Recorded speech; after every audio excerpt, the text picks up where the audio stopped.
दोस्तों, आधी रात कांग्रेस अध्यक्ष अजय राय के घर पुलिस पहुंच जाती है। उन्हें बताया जाता है कि उन्हें हाउस अरेस्ट किया जा रहा है और वजह ये कि प्रधानमंत्री नरेंद्र मोदी का वाराणसी दौरा है। कहा जाता है कि प्रधानमंत्री का दौरा हो रहा है, इसलिए हम आपको एहतियात के तौर पर हाउस अरेस्ट कर रहे हैं। लेकिन सवाल यही है कि ये एहतियात तब क्यों नहीं लिया गया जब राहुल गांधी के दौरे के वक्त सड़क पर बीजेपी के मंत्री आ जाते हैं, उनके जो काफिला है उन्हें रोकने की कोशिश की जाती है।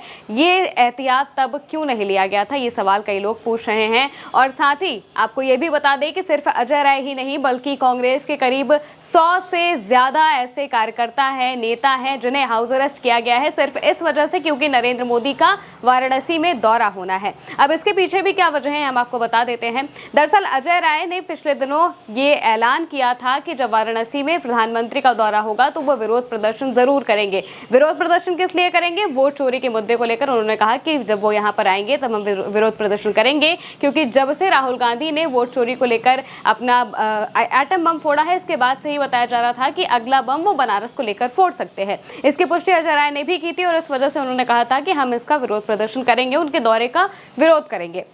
लेकिन जैसे ही भनक लगती है यूपी पुलिस को तो वो लखनऊ में पीजीआई के पास आलमबाग में जब उनका घर है वहां पर पहुंच जाते हैं और सीधे उन्हें हाउस अरेस्ट कर लिया जाता है। आधी रात में पुलिस उनके घर में घुसती है और कहती है कि हम आपको हाउस अरेस्ट कर रहे हैं। इसको लेकर अजय राय ने भी कई बातें लिखी हैं और साथ ही यूपी कांग्रेस की तरफ से भी एक बहुत अच्छी बात लिखी गई, आपको बता देते हैं। अजय राय लिखते हैं कि पुलिस भेजकर हमें रोकना, कार्यकर्ताओं की आवाज दबाना ये लड़ाई को रोक नहीं पाएगा, ये वोट चोरों को बचा नहीं पाएगा। कांग्रेस का हर बब्बर शेर कार्यकर्ता गली गली गांव-गांव से विरोध करेगा और आवाज देगा, मोदी वोट चोरी बंद करो। ये बात अजय राय लिखते हैं इस वीडियो को पोस्ट करते हुए। इसके अलावा यूपी कांग्रेस ने भी पोस्ट किया और लिखा कि प्रदेश अध्यक्ष जी ने आज राहुल गांधी जी के वोट चोरी मामले को उजागर करने के बाद भाजपा और नरेंद्र मोदी जी की बौखलाहट को बेनकाब किया है। इसी बौखलाहट का परिणाम है कि भाजपा सरकार ने देर रात पुलिस भेजकर प्रदेश अध्यक्ष जी को हाउस अरेस्ट करवाकर उनके बनारस जाने पर पाबंदी लगा दी। ये कदम न केवल अलोकतांत्रिक है बल्कि तानाशाही मानसिकता को भी उजागर करता है।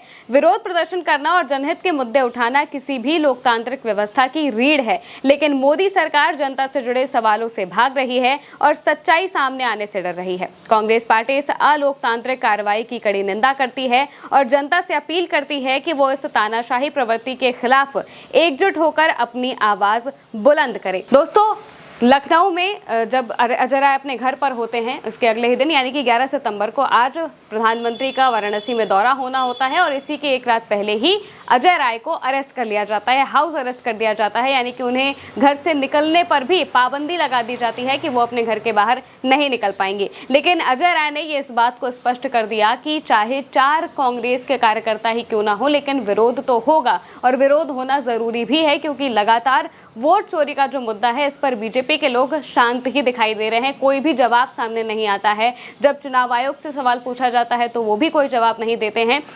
दूसरी तरफ आप बीजेपी की एक और हिपोक्रेसी इसमें देख सकते हैं कि जब रायबरेली में राहुल गांधी, जो कि रायबरेली के सांसद हैं, उनका दौरा होता है, उनका काफिला वहां पहुंच रहा होता है, तो बीजेपी के मंत्री वहां पर लेट जाते हैं। दिनेश प्रताप सिंह सड़क पर आ जाते हैं और राहुल गांधी के काफिले के सामने नारेबाजी करने लगते हैं। उस वक्त पुलिस को एहतियात की याद नहीं आई थी। उस वक्त उन्हें ये नहीं लगा था कि ये चीजें नहीं होनी चाहिए। 5 मिनट तक राहुल गांधी का काफिला रुका रहा और ये सुरक्षा में चूक की तरफ भी इशारा करता है कि कैसे उनका ये जो काफिला है वो रोका गया। लेकिन वही दूसरी तरफ जब प्रधानमंत्री के खिलाफ विरोध होना था, विरोध करना, प्रोटेस्ट करना ये तो संवैधानिक अधिकार है, इसके बाद भी जबरदस्ती उन्हें हाउस अरेस्ट कर लिया जाता है। कांग्रेस के जो नेता हैं उन्हें हाउस अरेस्ट कर लिया जाता है। सिर्फ आम नेता ही नहीं बल्कि जो प्रदेश अध्यक्ष हैं उन्हें खासकर हाउस अरेस्ट कर लिया जाता है और इसको लेकर लगातार यही बात सामने आ रही है कि प्रधानमंत्री नरेंद्र मोदी और बीजेपी किस तरह से बौखला गई है वोट चोरी के मुद्दे पर और अपने आप को विपक्ष की आवाज को दबाने की वो पूरी तरह से कोशिश कर रही है कि किसी भी मुद्दे को लेकर इनकी आवाज को दबाया जाए। दूसरी तरफ अपने ही जाल में फंसती हुई भी बीजेपी दिखाई दे रही है, क्योंकि एक तरफ तो बीजेपी के मंत्री खुद विरोध करते हैं, वहीं दूसरी तरफ जब विपक्ष विरोध करने के लिए आता है तो वो सीधे तौर पर इसके लिए पुलिस पीछे लगा देते हैं। अब आप बताइए आखिर ऐसा सब कुछ क्यों हो रहा है? आपको क्या लगता है? कमेंट में जरूर बताइएगा। फिलहाल के लिए मेरे साथ इतना ही। आप देखते रहिए उल्टा चश्मा यूसी।